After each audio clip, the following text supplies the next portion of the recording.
செய்யுங்க. வாங்க, ஒன்று தெரிஞ்சுக்கோங்க, நீங்கள் செய்கிற சின்ன சின்ன ஊழியம்தான். ஒன்று தெரிஞ்சுக்கோங்க, கர்த்தர் அதில் உங்களை டெஸ்ட் வைப்பார். என்ன வைப்பார்? நீங்கள் நினைக்கலாம் நம்ம போகலை அப்படின்னு சாதாரண நினைக்கலாம். அதில் கர்த்தர் டெஸ்ட் பண்ணி செலெக்ஷன் பண்ணுவார். தெரியுது உங்களுக்கு?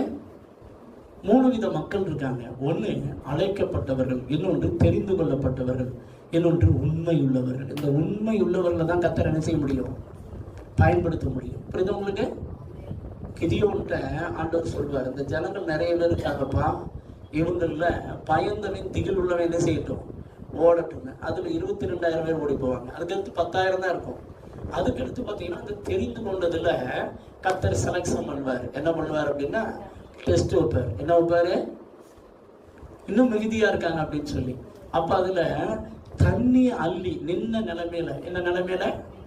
நாய் போல நக்கி குடிக்கிறது இல்லை, நின்ன நிலைமையில தண்ணி அள்ளி இப்படி குடிக்கும் போது எதிரி வர்றானா வரலையான்னு என்ன செய்யணும்? அலாட்டா. எப்படி நமக்கு இப்போ சாப்பாடு கிடச்சிருச்சுடா, தண்ணியை குடிடா அப்படின்னு சொல்லிட்டு நாய் போல கபக்குன்னு என்ன வந்தா நமக்கு என்ன அப்படின்னு குடிக்கிறவனை கர்த்தர் செலக்ஷன் பண்ணல. யார் அசதியா இராம அந்த தண்ணி குடிக்கும் போது எதிரி வர்றானா, சுத்தி என்ன நடக்குது, எப்பயுமே யுத்தம் பண்றதுக்கு ரெடியா இருக்கணும் அப்படிங்கிற அந்த அலாட்டோடு இருக்கிற எத்தனை பேரை கர்த்தர் தெரிந்து கொண்டாரு? மற்ற எல்லாத்தையும் என்ன செஞ்சாரு?